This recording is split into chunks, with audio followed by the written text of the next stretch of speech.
Come on, what's the matter with you, bastard? I'm in the first place. Come on.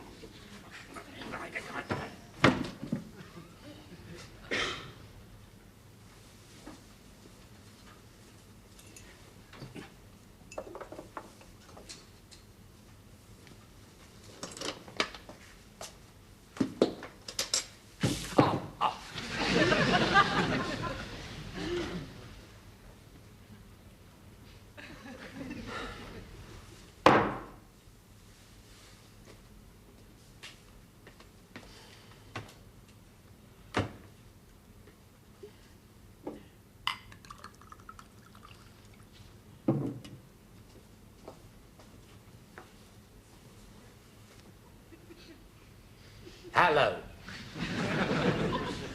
Hello. Do you want to see something funny? Yes. Something really funny. In fact, it's hysterical. Yes. And I'll show it to you.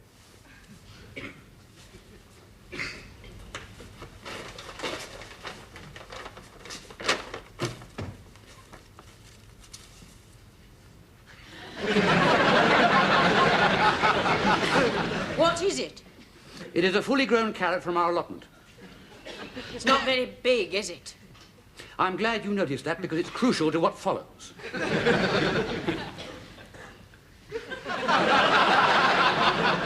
A full-grown potato from our allotment. Oh. There's more. A full-grown cabbage from our allotment.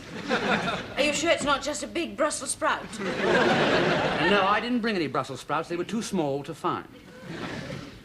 Why? What's gone wrong? The British way of life, that's what's gone wrong. First they changed the money, then they changed the counties, then they changed them feet and inches. And now, we're getting sun in the summertime. Whatever happened to the good old English rain, that's what I want to know. They can't all be as small as this, surely. Oh, no. There's smaller ones than that up there. Mind you, the harvest will be easy. Just pop up to the allotment, fill a couple of shoe boxes with wizened vegetables, and that's us set up for another year. Well, there's no point in getting sloshed, is there? No, you're quite right. But I tell you seriously, there's just enough food up there to feed the two of us, barely. We can forget any surplus. Oh, dear. I don't know what it is with us. Harvests and disasters seem synonymous with us. We got flooded out of the first one, and now we've been scorched out of the second. It's not fair, Tom. All that work just for this? Sometimes it hardly seems worth it, does it? Well, come on, woman. Earn your keep. Cheer hubby up. We're having dinner with Margot and Joe tonight. Oh, yeah. Well, I don't feel much like it either. Still, at least Margot's petit pois is supposed to be undersized. Well, we better get ready. I'll just start off the mushrooms. With our current run of luck, they'll probably come up as toadstools. Well, never mind. If we have to sell the house, we can always live in one. I'll just pop them down the cellar. You're enough to make Sir Walter Raleigh turn in his grave, you are. The leaks. What about the leaks? We've always been lucky with leaks.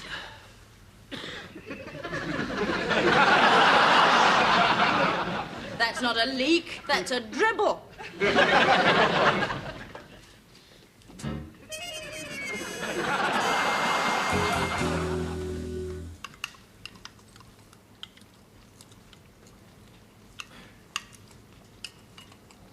Well,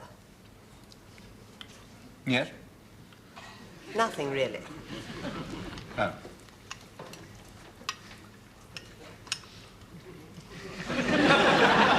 I saw something this morning that would interest you two. Did you, Jerry? What was that? They've opened a new shop in the High Street. Agricultural implements, but Not for sale, for hire. Have they? Isn't that interesting? That is interesting, isn't it, Barbara? Yes.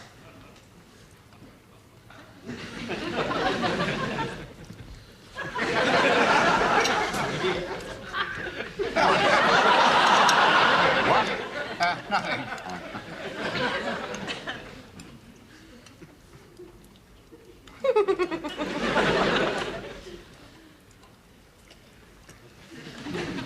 You two are very quiet. Oh, are we? Sorry. Yes, now come along. We have such a rich language. Let's use it. All right, then.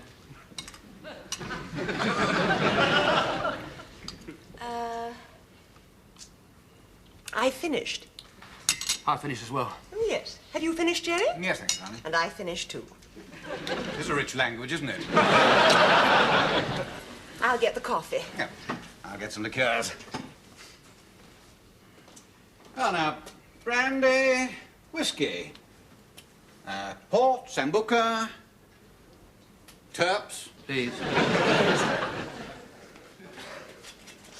How many eggs have you been getting from your chickens lately? About 2 dozen. I collected 22 this morning. Well, there is about 2 dozen, isn't it? No, it isn't, actually. If you want to be precise, no, it isn't. I was not being precise. If you remember, I said about 2 dozen. Well, then why are you making such a big issue out of it? You're the one that's making a big issue out of it. Hey. What? Now, come on. What is the matter? Been sitting there all the evening like a pair of undertakers. Now you're bickering. You two just do not bicker. We're the ones who bicker. I shall overlook that insidious assault on my character. Because it has to be said, Tom and Barbara, you are not yourselves. Now, come on, what is it? Well, you've heard that every cloud has a silver lining. Yes? At the moment, ours hasn't. It's money, isn't it? Checkbook, Jerry. No, Margot, it isn't money. It's just that we're suffering from a disease that's going around at the moment. It's called life. Oh, I understand.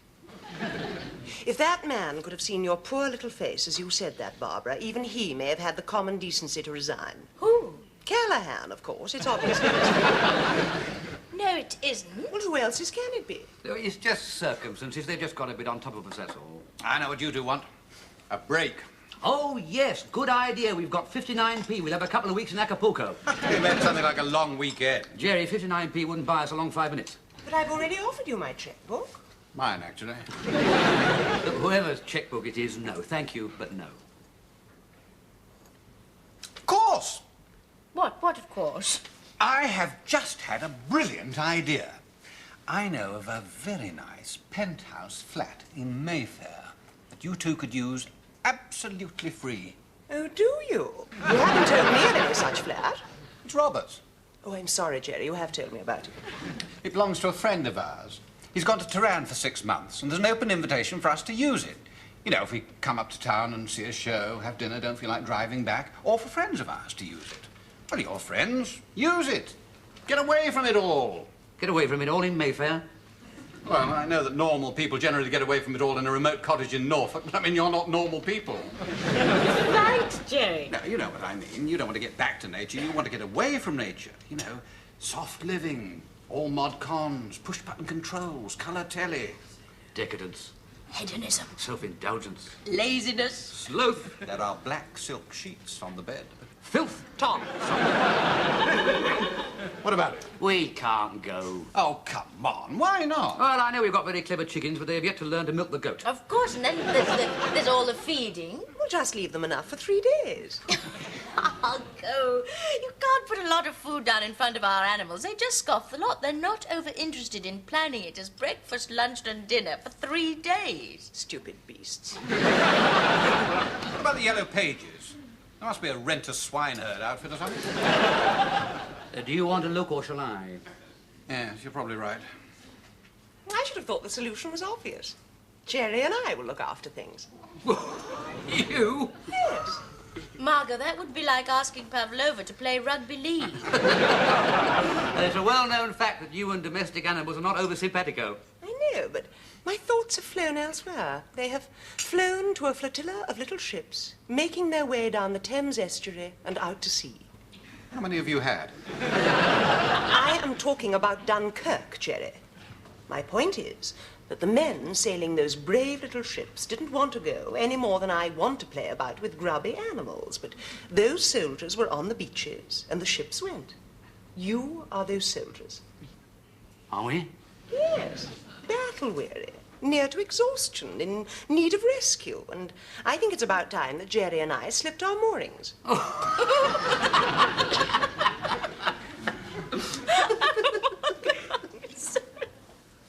It's a smashing offer, but it's just the frightful way you put it.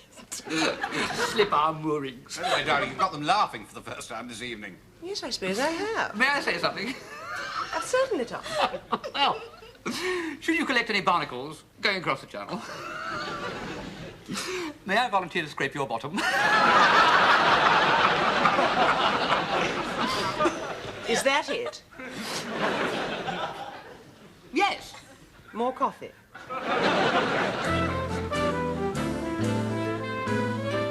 Come on, you two. It's taken you 3 weeks to decide to go. Now go!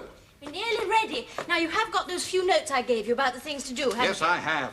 I'm thinking of having them bound into 3 volumes. you? Right, now, keys. Oh, yeah. Just so you won't lose them. Thank you. Ah, Jerry, good man. There you are. Now, I think this should simplify things for you. Oh, my God. Now, bear with me, bear with me. Now, this is a graphic representation of those notes Barbara gave you. They're in your hand. Oh, yeah, so they are. Good, good. Now, come over here, will you? Now, sit yourself down, make yourself comfortable, and just try and concentrate, all right?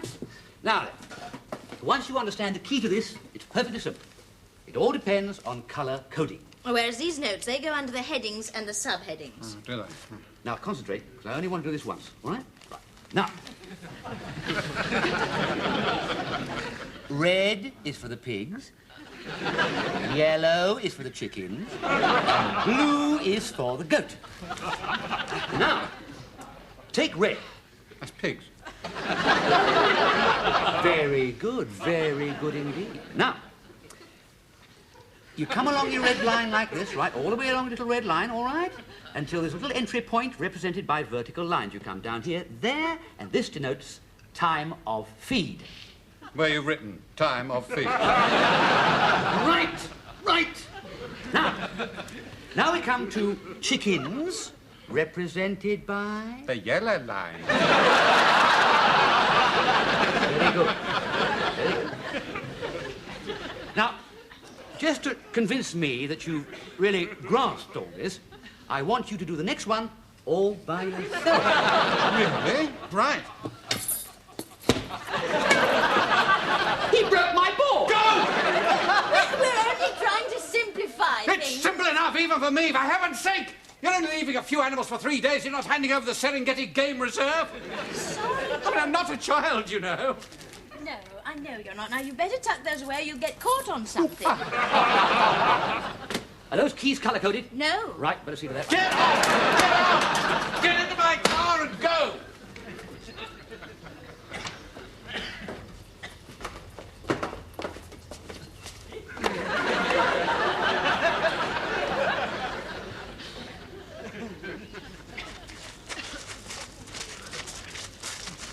Now, there's the car. Boots in the back, keys in the ignition.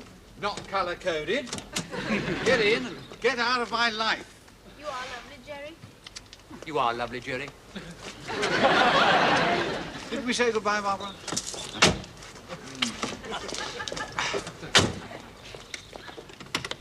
Now, don't forget to ask Margot to talk to the chickens while she's feeding them, because they do like it. I won't forget. I can't vouch for the actual content of the conversation. There is Margot. It's now 11:30. Just 1 or 2 thousand last little worries. Really? They won't think you incapable. Now get off to Mayfair. Have a lovely, restful weekend. We're on our way. Bye. Bye. Bye. Jerry, did I mention... Yes. We're on our way. Bye. Bye. Thank goodness. Are those all new? Yes. For 3 days? Yes. How much? I don't know. 70-something. 3 days? Yes. What happens to them afterwards? It's obvious. I give them to the needy.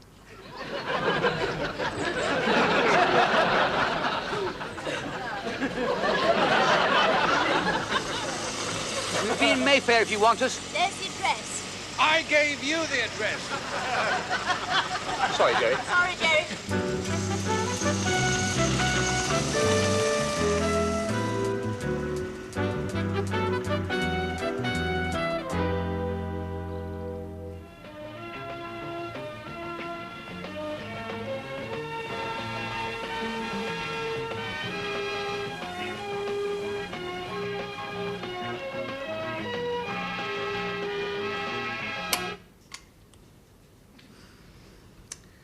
So that was Kojak, eh? Of course, we've never seen him before, have we? No. I wondered why the postman kept saying, "Who loves your baby?" all the time. Yes, he used to say it to me as well, you know. I took it the wrong way at first, but now I see it's definitely bisexual because Kojak says it to the fat little curly one as well. He says it to everybody. It's a funny thing to go around saying, isn't it? Yeah. All the commercials have changed since we had a television set. The news hasn't. No. Pass my drink, will you, love? I'm too floppy. Too what? Too floppy. Oh, it doesn't matter. I'm probably too floppy to drink it, anyway. Funny, you know, when we first got into this flat, I didn't honestly think things would work out, you know. I thought we'd be sitting on the edge of our chairs, biting our fingernails, worrying about what was going on at home. Well, we were, for the first couple of hours. Yeah. But once you get really floppy, you're there, aren't you? Oh, Tom, we did need a break, didn't we? Yeah, we certainly did. It's working wonders. Yeah, I think even the telephone's got a relaxed little trill about it. Hello? Oh, God, it's Margot! What's wrong? What's wrong? No, don't... Margot! Don't panic, Barbara. What's wrong, Margot? Margot! I have never been one to respond to Latinesque hysteria, and I'll stop shouting. Calm down, and I'll tell you. All right, I'm sorry, Margot. Very sorry. We are quite calm. Thank you. Now, there appears to be a little problem with your generator. That's it! We've had it! Hasn't it blown up? No. Jerry has merely detected that it is making a different noise. What sort of noise? A different one. Well, that's no use, is it? We've got to know what sort of a noise, Margot. Well, it's a sort of a gurgle. No, it's more of an intermittent grinding, punctuated by... No, grinding isn't quite the right word. How can I explain it? It's sort of more like a high-pitched whine, which is sort of punctuated by... Margot, will you stop waffling and make the blasting noise? If you're going to be abusive, I shall hang up. No, Margot. No, make the noise for me, Margot, please. I'm not very good at noises. I'll kill her. Shut up! Margot, please try. Oh, very well. A sort of coughing. That wasn't the noise. That was me clearing my throat. Here comes the noise now. Clunk! Listen. Are you sure it wasn't more of a... No. If I say so myself, my rendering was quite accurate. It was definitely a wee clunk. It's the bearing. It's the bearing, Margot. On what? You... Now, look, if you could get Jerry, Tom will tell him what to do. Oh, he's here now. Oh, don't come in, Jerry. You're filthy. Jerry says it's still doing it. Don't panic, Margot! I'm not panicking. I'm awaiting instruction. All right. Now, listen, Margot, listen. Tell Jerry to get the oil can and squirt a few drops onto the nipple. You just have to use words like that with me. That is what it's called. The nipple under the flywheel. Now, tell him, please. Very well. Jerry, you are to squirt a few drops of oil. I'm afraid I have to say this, Jerry. Onto the nipple underneath the flywheel. Gotcha. Got you, Jerry. He's gone to do that now. Well, what sort of weather are you having in London? I don't know. We haven't been outside the flat. Now, look, while we're waiting, has anything else gone wrong? No, nothing. Oh, Margot, you did remember to talk to the chickens like I told you. Yes, I did. Very silly I felt, too. Mrs. Weaver was looking over the fence at the time. Now, look, Margot, the oil is in the oil can marked oil. I think Jerry's level of initiative is sufficient to work that one out. Sorry. Oh, and And you do realise that the light switch in the pigsty works upside down, don't you? Trial and error pulled us through that one. Did we say to remember to milk the goat from the right-hand side? Yes, you did. Several times. And if you need the keys to anything, they're around Jerry's neck. No, not anymore. Why not? You haven't lost them. No, they are quite safe in the top drawer of my bureau. I simply couldn't stand Jerry clanking round the house like a nougat turnip. Tell them their infernal machine's running normally again. Yes. Jerry says the generator is running normally again. Oh, thank heavens. Panic over, Margot. I was never in a panic. Round the back, Miss Jerry. I'll say good night now. No. What? Now, look, will you promise me to telephone us the minute anything else goes wrong? Now, will you promise? Yes, I promise. Yes, now, but you will promise, won't you? I just did. Now, good night. Any time at all, night or day. Yes, now, for goodness sake, put your receiver down and go to bed.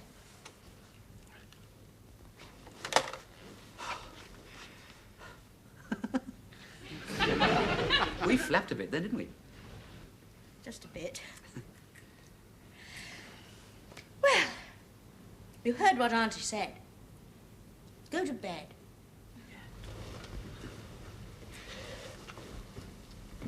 Oh. Now, is there anything else we forgot? He does have black silk sheets. Does he?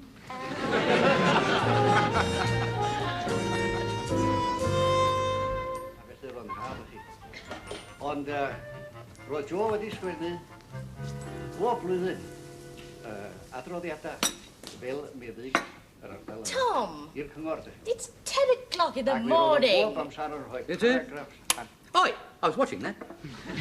Since when have you been fluent in Welsh? Well, you get the gist of it. Oh. What was it about, then? Well, it was about these two blokes sitting in the studio, talking to each other. What were they talking about? Socks, I think. Or brass rubbings. You've become a telly addict. In a few hours, you have... True. My goodness, you've got to watch this easy living, you know. It is fun, though, isn't it? Yeah, it is. Ooh. Toast. Goody. Well, Jerry and Margot haven't phoned, so obviously everything's all right at home. Obviously. I wonder why they haven't phoned. Well, as you said, obviously everything's all right. Yeah, but what if something cropped up and they didn't phone us because they didn't want to worry us? Think they might be trying to cope on their own? Well, exactly. Trying to cope with something for which we have provided no notes and not being able to deal with it. You mean something unexpected? They'd be helpless. They'd phone us if they were helpless. No. They wouldn't phone us about being helpless if they didn't realise they were helpless.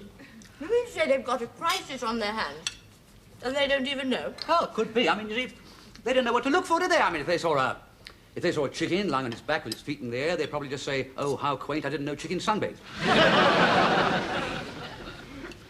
It's not the chicken. It's the goat. It's Geraldine. What? Oh, I'm a fool. I forgot to tell Margaret and Jerry about her cough. But she got better. But that's only because we looked it up and we called the vet. I mean, she could have had a relapse. She could be standing there now, coughing her heart out, and Margot and Jerry would pay no notice because they would think that that's what goats do. Tom, they're watching a dying goat. Now, steady. Now, look, if we set out now, what am I talking about? We'll phone them. It's so long since I've been without a phone. Now, don't punch Jerry, Tom. It's not his fault. He doesn't know. Of course I won't punch Jerry. We should never have left them alone in the first place. Oh, fault! Steady. Come on. They're not answering. They're in the garden. They're watching Geraldine die, that's why. Now, there's nobody there at all. Where are they? Well, I don't know. Perhaps Margot's been taken ill. And Jerry's taken her to hospital. And nobody's watching the goat at all. Nobody's watching anything.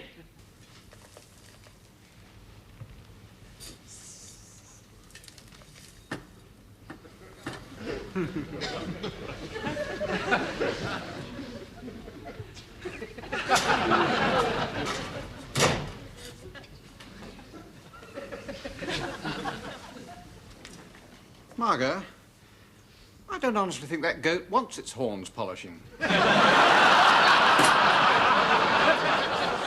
I I say that the goat will have polished horns whether it likes it or not. Really see the point? Oh, don't you? Then I shall explain, Jerry. I was getting just a little tired of Tom and Barbara's assumption that we could only barely be trusted to look after this silly self-sufficiency business of theirs. When we hand back to them, I want them to see that not only have we coped, but that we have improved. Yes, they do tend to rather strut and crow a bit, don't they? Oh, quite. Mountains out of molehills. Let them try to run a successful music society with 2 leftist sopranos and a stage manager who has a steel plate in his head. Let them try and sort out the Mountjoy account when Mountjoy himself has been treated for pyromania. I'd had that burn in your coat invisibly mended, by the way. Thank you, darling. But I have a good mind to have written up on a notice on the wall that they can see. A little calm goes a long way. Hear to that, Jerry. The devil's that? Thugs from the council estate, probably. All right, what's happened? What are you doing here? You didn't answer the phone. That's what we're doing here. Didn't you hear it ringing? Yes, we did, as it Well, then happens. why didn't you answer it? Too lazy to get up your bottom and walk across the room? We weren't in the room, as it happens. We were in your garden, looking after your menagerie, as promised. All right, then. Why didn't you phone us? There was nothing to fear about. You expect me to believe that? Tom, I told you there was absolutely no need to dash back. All the animals are perfectly fit and well. You snake in the grass.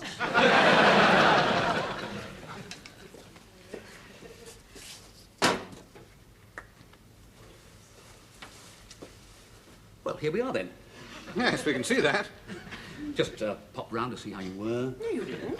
You just couldn't believe that Jerry and I were capable of handling things. I could. I'll see you later. Hopping round hardly entails tearing 2 inches of rubber off my tyres and then dashing in here like a pair of raving lunatics. All right, Jerry, I'll come clean. Barbara was in such a state we came back specially. You toad. All right, we both panicked. Yes, we both. Anyway, we're back now. We've had a nice little rest, so I probably think it's probably best to take back the reins. Before the Leadbetters can do any more damage. What damage have you done? None, that's my point. And I shall go further. I shall say that you are getting just a little over-bumptious about the difficulties of this lifestyle of yours. But you've only done it for a day. Yes, but even so, in spite of all your fuss and flap and fears, I think we've done it rather well. Even to the extent of concentrating on certain civilizing influences which you seem to have let slip. Like cleanliness. Now look, Have Margot. you seen the floor? Good Lord. I'd forgotten it was that colour. Notice, too, that the range has not only been black-leaded, but polished as well. It's beautiful, Margot. Margot, do you mean to say you got down on your hands and knees and did all this? Well, not exactly. She made Mrs. Pearson get down on her hands and knees. It's the same principle, Jerry. Oh, yeah, it's the same principle. Anyway, it's very, very nice. Good heavens! Has Jerry bulled up all my garden tools? Yes. Well, he made Mr. Pearson do it. It's the same principle. I've got something else that might surprise you. I wonder if you're going to recognize these. Gracious! I shall need sunglasses to look at those. Margot, where did you find those buckets? Ah, now, they illustrate what I meant about cleanliness. Now, I don't wish to be unkind, Tom and Barbara, but this was the very nadir of the laxity which seems to have become your norm. Where did you find them, Margot? In the cellar. Absolutely revolting. Filled to the brim with muck. That wasn't enough. Growing on the surface was what I can only describe as actual fungus. Which you threw away. No, which, realizing the principles involved here, I recycled. The whole smelly mess went straight into that digester thing. Effluence. Yes, Tom, if you must. Don't be fooled by their smiles, Margot. I know what they're up to. They've lost. They're still trying to make us believe that we've fallen down somewhere. Well, you have. In what way? Tell us. Yes, all right, I will. Margot, you've thrown our mushrooms into the effluence digester. Polish your own goat's horns.